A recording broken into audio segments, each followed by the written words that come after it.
37 дугаар анги даалгавар биелэгдлээ. Юан ах та үнэхээр шайлэгдшгүй хүн юм аа гэж Шаоха арайхийн хөл дээрээ тогтох ба түүний мэдхийн ертөнцийн талаарх энгийн ойлголтууд Юаны оршин буйд арчигдана. Чи зүгээр үү Шаоха? Чи энгийн үеэсээ илүү балмагцсан харагдаж байна гэж Юан өөрийгөө ямар энгийн бус оршихуу гэдгийг үл мэдэн асуув. Шаоха зүгээрээ гэж толгой тохиод гэхдээ Юан ах зүгээр үү? Би чинь сонирн биш вэ нөө? Та нүд ирмхийн зур 3 төвшин агсан болохоор би зүгээр байна гिचгээд харин ч бүр сайхан байна гэв. Тэгээд бодлого ингэхэд Шаоха дуудлага худалдааны газраас авсан чулууг санаж байна уу? Тэр мангасын цөмтэй адилхан юм чинь идчихв. Тэрийг нь сонссоо. Шаоха шуудхан толгоос гисэрч ширүүн хоолоогоор яасан ч болохгүй. Та тэр чулууг яасан ч идэж болохгүй. Сүнслэг агуу мастертай дүүцгүүж нэрэг агуулж байгаа ба мангасын цөмтэй адилхан зүйл. Хэрвээ та идвэл 1000 эсэг болтлоо дэлбэрч өгнө. Хэрвээ чи дэгж байгаа бол гэж Юан урам хугарсан аястай хэлв. Хэдэн минутын дараа Шаоха гинэт Юан ахаа тэр эргэж ирж байна гэв. Юан агуун өдрөө харахад дунд насны ир ямар ч царайны хөвөрлөгөө харагдах ба яг л амьдрах хүслээ алдсан мэт удаанаар алхана. Юан түүний итгэл найдвараа алдсан хоосон нүдийг хараад сэтгэл нь баг зэрэг өвдөх шиг болов. Юан түүнд ямар байгааг ойлгож байна. Олон жил орноосоо бусдын тусламжгүй босч чадахгүй тахир дутуу амьдраад байвал дэлхийн хамгийн чанга ирч сэтгэлээр онож л таарна. Бас тэрээр охин дүүгийнхээ амьдралыг ямар болгохын тулд амиа хорлох талаарч бодож байсан юм. Энэ нэр амьдрах хүслээ алдаж гэж Юан амандаа бутнаад түүний зовлонг нэмгэлж чаддаг бол Шаоха зөөлнөр толгоос гисрээд бид түүнд хийж чадах зүйл байхгүй. Юан хайн бол хүчгүй хүмүүсээ хөвтөвлөө. Бас бодит байдал. Ийм байдлаас зайлсхийх ганц арга зам бол хүчтэй болж хайртай хүмүүсээ хамгаалах юм.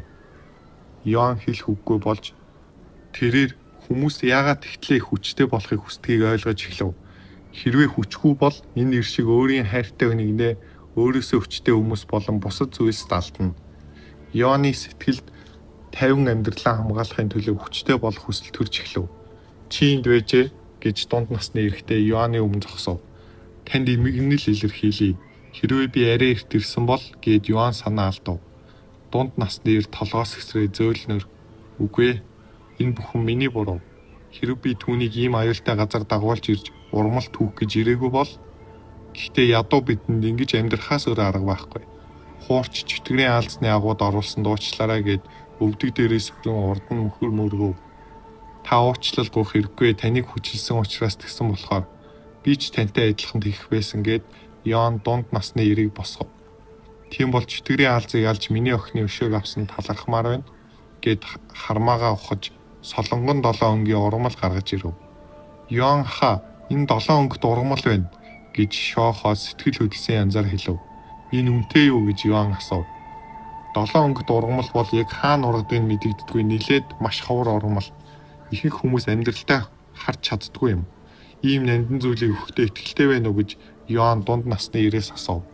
Ийм зүйлийг зүгээр авахдаа итгэлгүй байсан Юан түүнд мөнгө хэрэггүй гэж үү хэрвээ зарвал гэвч Юан үгээ дуусгахаас өмнө дунд насны ир түүнийг таслаа. Охин минь байхгүй бол надад одоо мөнгө хэрэггүй. Би энийг охин минь олсон болохоор тэр байсан бол үүнийг чамд өгөх байсан гэдэгт итгэлтэй байна. Гуй үүнийг хүлээж аваач гэж дунд насны ир толгоогоо бүхэлгэж гараа Юан руу сунгав. Юан ч хүлээн авч баярлаа гэж талархав. Юан хүлээн авсны дараа дунд насны ир сүүлийн удаа бүх ичгөөд эргэн харан явж эхлэв. Түр хүлээгээрэй гэж Юан орилов. Эрэгтэйг эргэж харахад Юан түүнөрөө жижигхэн ууч шидээд энэ таны өгсөн зүйлийн хажууд юу ч биш ч гэлээ үлдсэн амьдралаа сэтгэл амар өнгөрүүлээрэй. Дунд насны ир авчгаад шалгаж үзлгүй толгой тохиод тэр чигээрээ яваад өгөв. Тэр сүнслэг мастер өгснөөс хойш шалгаж ч үзээгүй болохоор хэрэг гэдгийг мэдэхгүй байлаа. Гэхдээ хүрнэ гэж найдийгээд Юан санаа алдав. Санаа зовлтгүй Юан хаа тэнд их мөнгө байсан гэж Шао нэмсэглэн хэлв. Чи яаж мэдж байгаа юм? Хүрээгүй юм байж? Хамгаалтгүй хадгалагч ут сүнслэг мэдрэхүйн сайн хөгжсөн үнд бол дэлгээтэй ном л гэсэн үг. Шаоха Юан ахад мангасыг мэдэрч хэлж өгсөн шигээ харагдахгүй байгаа зүйлсийг мэдрэхүүгээрээ харж чадна гэж Шаоха хэлв. Ямартай ч тэнд 3 сая гаруй алт байсан. Гэхдээ энэ 7 өнгөт ургамлын хажууд үнэлж баршгүй эрднийг ганц хатаг будаагаар ходлож авсантай адил зүйл.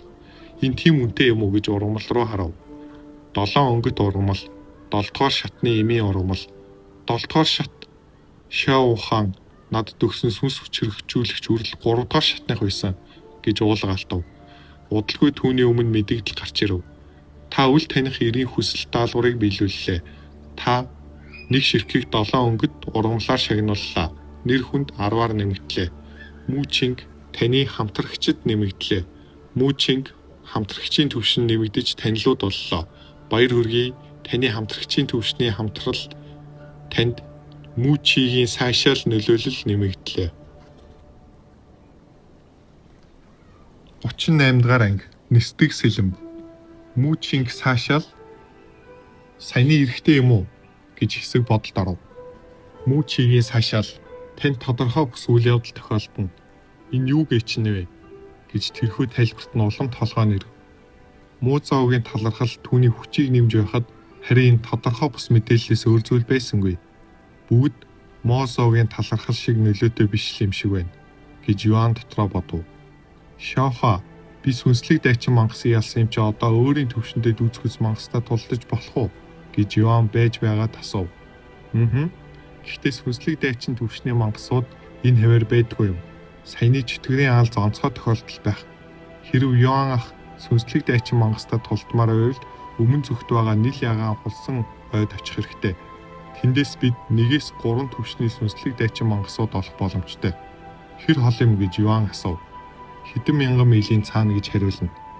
Хэдэн мянга гэж Юан цочирдох нь тэр. Энэ жинхэнэ ертөнцид бол төв хооронд явах зай ба онгоц эсвэл машингүй хэр удаан явах бол нөгөө бид яаж тийш явах юм гэж асуухаар шийдэв. Мэдээж ниснэ гэж Шаохо жишимчгүй хариулав.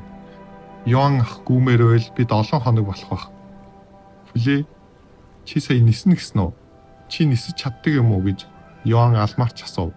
Тэрээр Шаохогийн чадварыг мартсан байв. Шаохо толгой тохиод тулаанч сүнслэг агуу мастер зэрэглэл түрэхэд эргэн тойрон болон биеийнхээ энергийг удирдах агаарт төрж чаддаг юм. Мэдээж зарим авьяастай хүмүүс сүнслэг агуу мастер төвшөнд хүрэхээс өмнө нисэж чаддаг. Гэхдээ Юан ах нисэж чадахгүй юм чинь би таныг нисдэг сэлэмдээр авч явах болно гэж хэлчихэд Шаохо хадгалагч уутнаасаа сэлэм гаргаж ирээд агаарт шидэв. Ухта бол татах хүчний нөлөөгөөр газар дуунах ёстойч үл үзэгдэгт гар барьж буй мэт агаарт төөрнө. Бурхан минь гэж Юан агаарт төрөх сэлмийг харан алмаарав. Юан ах энэ ертөнцид ирэхэд агаарт сэлмэн дээр нисэх тулаанчийг харснаас хойш туршиж үзхийг хүсэж байсан юм. Чи шилдэгэн шүү. Шаохо хайртай шүү гэд Шаохог Юан сэтгэл нь хөдөлсөндөө тэрв. Тэрвүүлсэн Шаохогийн жижигхэн зөөлөн хацарнаас улаа бутарна. Ингээд яах вүлээ? Зүгээр үсрээд гарчих юм уу гэж дараа нь асуув. Гэд Шаохо толгой тохиод Шаохо сэлмийг өдөртөх болно. Та харин хөлөөрөө энерги өдөртөх ёстой үгүй бол унчихын шүү. За оролдоод үзье гэж сэтгэл нь хөдөлсөн янзтай өсөрч гарав. Юан тэнцвэрээ олоогүй тул удалгүй унах нь тэр. Бодсноос ч хэцүү юм гэж хэлэх боловч найдвараа алдалгүй дахин оролдов.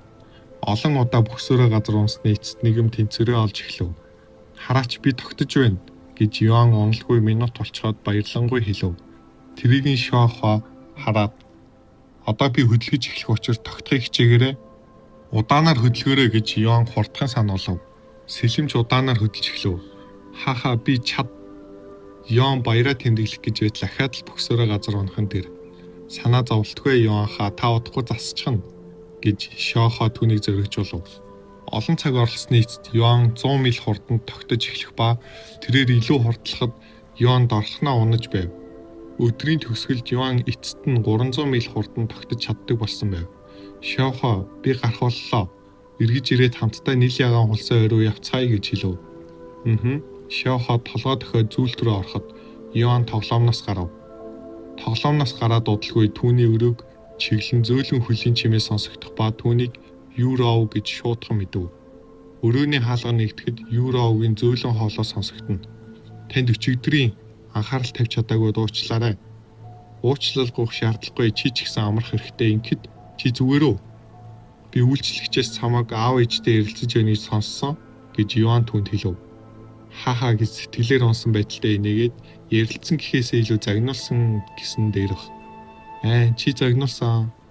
Энд ч барагтаа сонсдгүй зүйл шүү. Чи яасан? Йоан түүнийг загнуулсан гэхэд гайхав. Юро үргэлж үгэнд ордог томоотой хөхөд байсан юм. Яг уу миний дүн загнуулах хэмжээний буурсан гэв. Йоан түүний царайг харж чадахгүй ч хэцүү байгааг нь хоолооноос нь мэдрэв. Ойлгомжтой. Манай эцэг их үргэлж үр дүн хардгаас хойш гэж Йоан хэлв. Тэр үргэлж хатуу байдаг гэд Юро санаа алдав. Иймэрхүү зүйл ярихаа болцгоё. Таныг цэвэрлэх зур надад тоглоомд болсон зүйлсээ ярихгүй юм уу? Тоглоом зугаатай байна уу гэж Юро төд дуудлагүй түүнээс асуув. Зугаатай байгаа гэдгийг багтсан тодорхойлж болно гэж Йоан түрхгэн шиг хариулав. Тийм бол яриад өгөөч гэж Юро түүний сэтгэл хөдлсөн байгааг нь хараад асуув. Юро Йоаны сэтгэл хөдлсөн байгааг харах нь ховор байсан юм.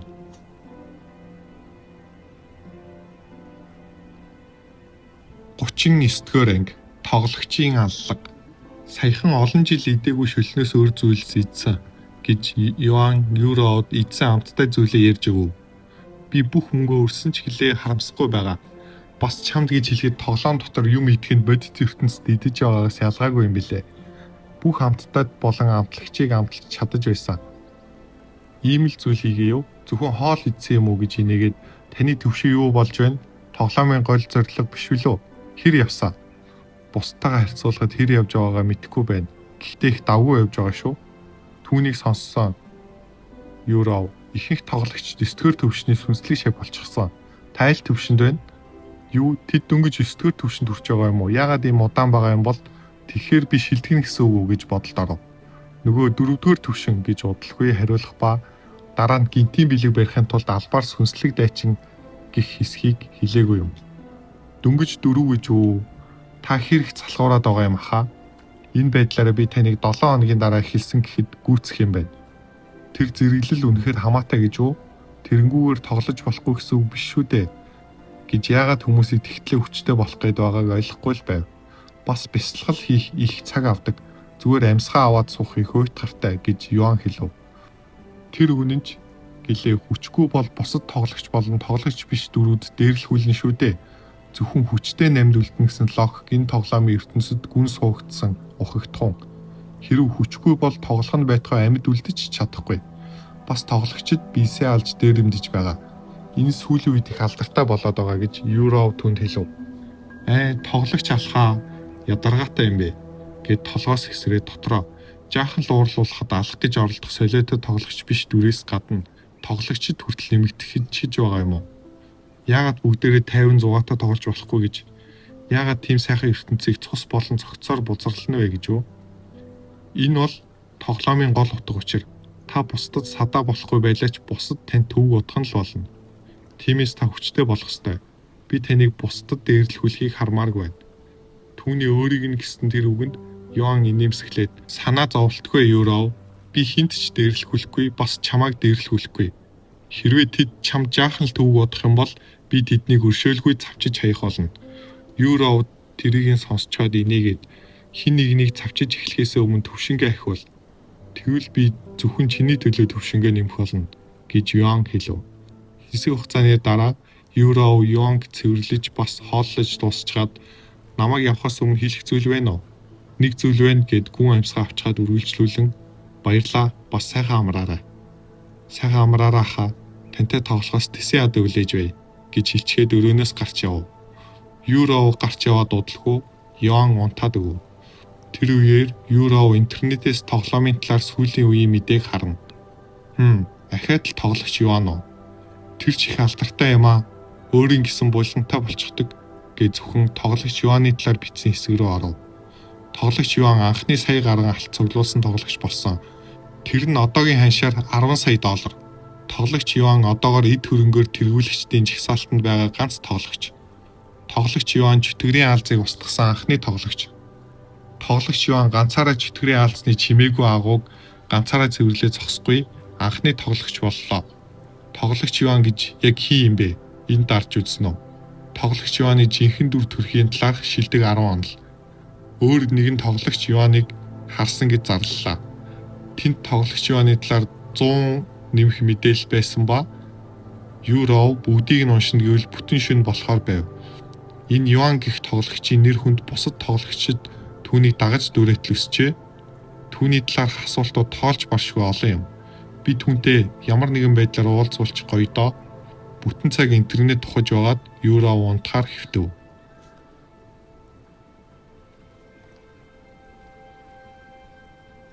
40-р анги үйл хүндэтгэл. Өглөөрт нар мантахаас өмнө сэрүүлэг дугарч Юров нойрноосоо сэрэв. Босоод ороо янзалцгаад Юров угаалгын өрөө орж хутхан усанд орчгаад шүдээ угааж үсээ савнаж галтогооны өрөө орж өглөөний хоол бэлдэв. Гэхдээ өөрөө идсэнгүй. Юров дөнгөж хийж дууссан шүлээ аваад танхимын төгсгөл байх алсагдмал өрөөг зүглөв. Хаа та сэрүүн байна уу гэд Юров хаалга тогшов. Би сэрүүн байна гэж Юан сүүн колоогоор хэлв. Таны шүдийг угаагаад өгье гэж Юан босгож суулгаж шүд болон нүрийг нь угааж өгөв. Хэдэн минутын дараа түүнийг шинэхэн шүлөөрөө хооллож эхлэв. Халуун ямар байна гэж түүнээс асуув. Таарсан байна. Юров инээмсэглэн түүнд халбагдаж өгнө. Хаа миний 4 хоногийн амралт 3 хоногийн дараа эхэлнэ. Тэгээд нэг юм хамт тоглож болох нь гэж Юров түүнд хэлв. Сайн байна, би чамайг найзтайгаа танилцуулмаар байсан юм. Тэр охин чамайг их санагдуулдаг юм гэж Юан инээмсэглэн хэлв. Тэр охин гэж Юан эмэгтэй найзтай болсонд баг зэрэг ундууцав. Тэр хөөрхөн үү гэж асуухаар шийдэв. Тийм ээ, маш хөөрхөн. Чамайг түүнтэй адилхан дотносно гэж найдаж байна гэж Юан эргэлзэлгүй хариулв. Тэрийг сонссон Юровгийн хөмсг нь чичигнэж тэр юу л бол хаа. Яагаад үгүй гэж тэр надад 2 дахь охин дүү шиг санагддаг. 2 дахь охин дүү гэж балмагдан түүнд битгийл хуурдч хараа да. Хаа та иймэрхүү зүйлдер туршлагагүй болохоор Юров түүнийг муу санаа үүрсэн залтай үнгэнд хуурдахгүй гэсцээс санаан зовж байлаа. Учир нь иймэрхүү хүмүүс одоо цагт олон болсон учраас. Сонс ахаа. Та үүнийг мэдэхгүй байх. Гэхдээ хүмүүс өөрийн ашиг сонирхлын төлөө найз мэт дүрхийг эсгдэг юм. Тэд хүсснээ авсан хойноо таныг хог шиг л хайна. Энэ тоглоомч хэлээ та сэрэмжтэй байх ёстой. Ялангуяа эмэгтэйчүүдээс. Тэд хамгийн залтай нь. Та ямар ч асуудалд орж магадгүй гэж Юров хатуу сануулав. Хаа чи итрүүлж байна гэж инээгээд Шаохо тийм хүн бишээ. Чи уулзсан хойно ойлгоно. Санаа зовлтгүй хаа би тоглож эхлээд хамгийн түрүүнд хийх болно. Хэдэн минут ярилцаж байгаад Юров хаа миний явах цаг боллоо. Орой уулзцгаая. Өдрийг сайхан өнгөрүүлээрэй гэж хэлчихээд тоглоомд оров.